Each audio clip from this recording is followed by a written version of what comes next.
Hi Rich, I've been meaning to do another video on the topspin, and I've forgotten about it the last few weeks because we've spent so much time on your waltz. There's just a few little problems with the topspin that we want to try to control, and I think some of it is just putting too much energy, particularly turning energy on it, and then the other one is remembering to take your parts with you, the extensions, remembering to take your face or your head with you into the left turn and your left arm. Now usually when you're practicing, you're doing 2 top spins in a row, which I will do, but first I'm just going to demonstrate the way it is written in the chart. So if we're doing the finish of the reverse turn, 4, 5, and 6 of the reverse turn, which is the feather finish, then we'll do 1 top spin, and we'll use it to change line of dance. So I'm going to assume, let's say that I've done reverse turn, feather finish into a corner, and then moving on to the new line of dance. So let me just demonstrate that. Let's say I'm going to use this as my line of dance. So that's the feather finish starting, backing the line of dance with the normal alignment and the normal swing up here. So you're putting your right foot in CBMP. Now we're normally dancing this up. You can put your heel down. As long as you don't put the heel down, and will allow the body to move forward. Because if you do that, your partner is gone. So I usually prefer that you try not to, but what you may feel, it's not a stiff foot. When we say up, there has to be flexibility in the ankle and in the entire foot. So you could imagine you're stepping on a marshmallow as you make your turn, and letting those little cushioning motions happen under the heel. So we're still up, but we're not going to dance this up in a tippy-toe fashion. And of course, that would be the same for our ladies. So moving back here, we're coming out diagonal to wall, and as I take the first step of my top spin, which is on my left foot, I'm going to make an 1/8 of a turn, and that is not a lot of turn. So be careful in getting all kinds of turn going on. I will feel, because my girl is here, I'm outside partner of her, so I do need to keep my center with her. So again, we're looking at that right turn within the left turn. Not turning the center away from the girl and getting her trapped now on my right side and in my arm. I'm going to maintain that right spiral in my body even as I make my turn to the left. So I feel as though my body's in a bit of a twist here. Once again, letting those heels find a little bit of cushioning. From here then, I would simply be changing my line of dance, going against the line of dance, backing there, and then going to diagonal center, or sorry, diagonal wall of my new line of dance. That would then be a normal feather finish. So you're going to have your sway, you're going to come down and move on into the next figure. So I'll do that now at another location. Let's take it here. There's my feather finish coming out to this diagonal wall.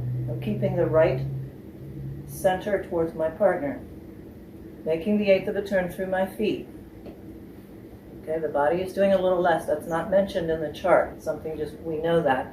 We have to keep our girl. At this point, she is slipping back into closed position.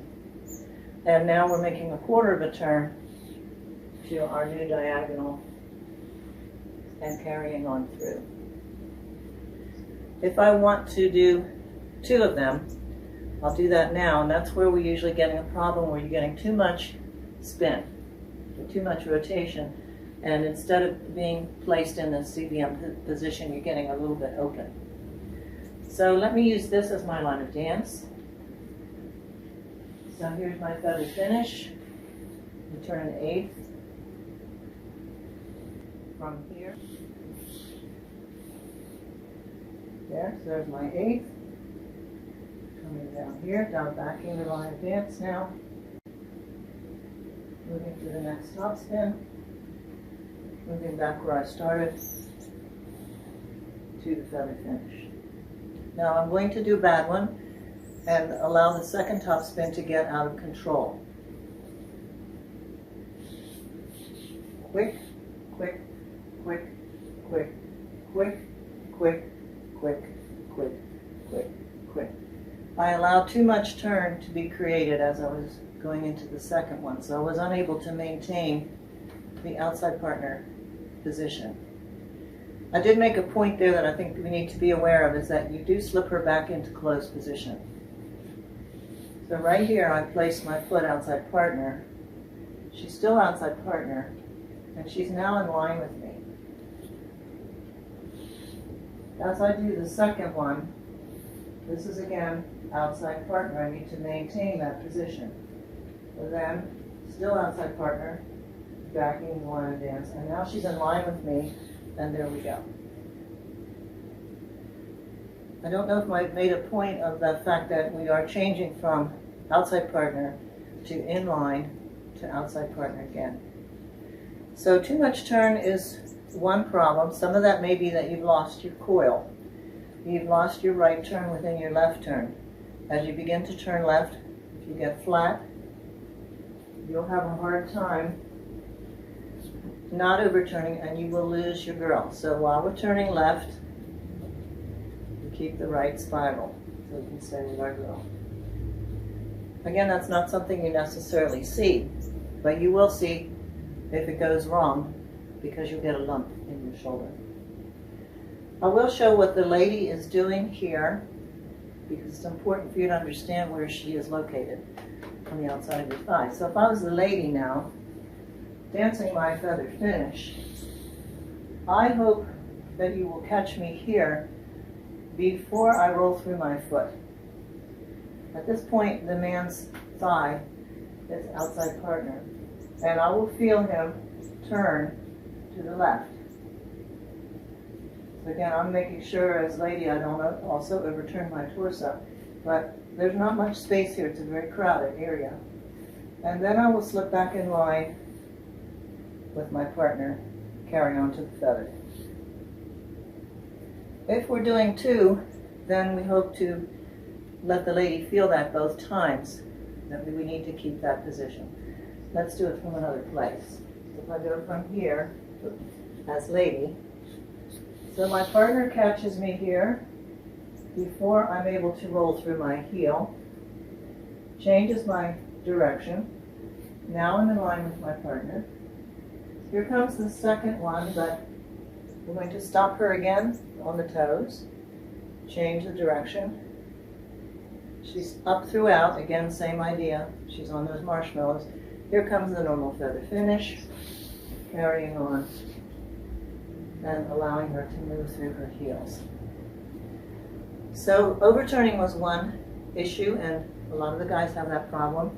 And then what happens too is the right hip can be pushed through and send your girl way out into the ozone.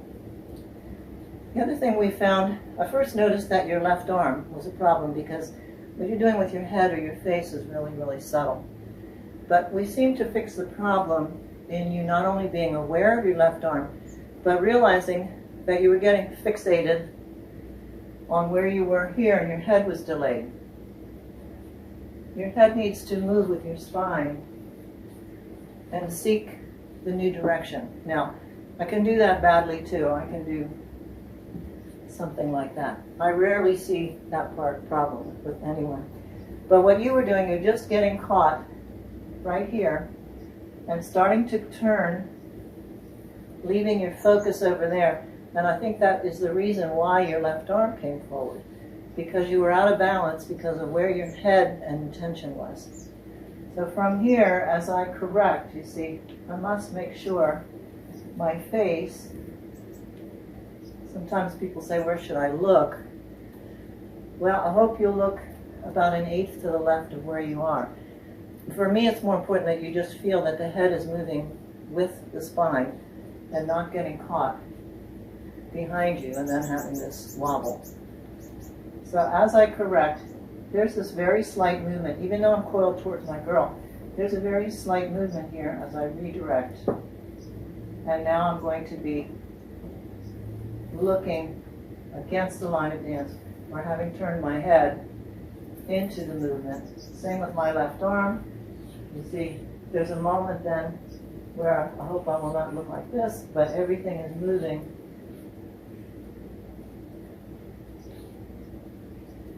You can think of following your left hand, providing your left hand is moving with your body, but don't ever look at your left hand because you'll get sick.